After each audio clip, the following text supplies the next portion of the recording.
Hi friends, ఈరోజు నేను మీకు రవ్వ బజ్జీలు చూస్తాను. రవ్వ బజ్జీలు ఎలా చేయను చూపిస్తాను.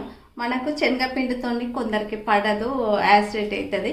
ఈ రవ్వ బజ్జీలతో ఈజీగా డైజెషన్ అవుతుంది, త్వరగా అయితే ఈవినింగ్ స్నాక్స్గా రవ్వ బజ్జీలు బాగుంటాయి. మీరు కూడా ట్రై చేయండి. నేను ముందుగా రవ్వలో ఉల్లిపాయలు, పచ్చిమిరపకాయలు కొన్ని వేసుకోవాలి, కరివేపాకు, కొత్తిమీర, అల్లము, స్పూన్ కారము, ఉప్పు తగినంత, ఇక్కడ తినే సోడా, మధ్యలో కొంచెం పెరుగు వేసుకోవాలి, లైట్ కలుపుకోవాలి. వాటర్ కొంచెం కొంచెం కలుపుతూ వాటర్ ఒక 5 minutes రెస్ట్ ఇవ్వాలి. 5 minutes. ఇప్పుడు స్టవ్ పైన ఆయిల్ పెట్టుకోవాలి, డీప్ ఫ్రై చేసుకోవాలి. మీకు నచ్చిన షేప్లో వేసుకోవాలి.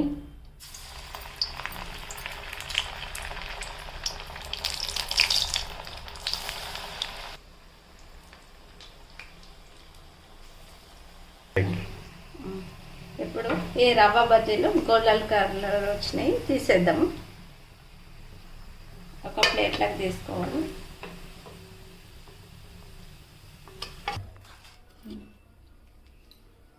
ఎంతో టేస్ట్ అయిన రవ్వ బజ్జీలు రెడీ.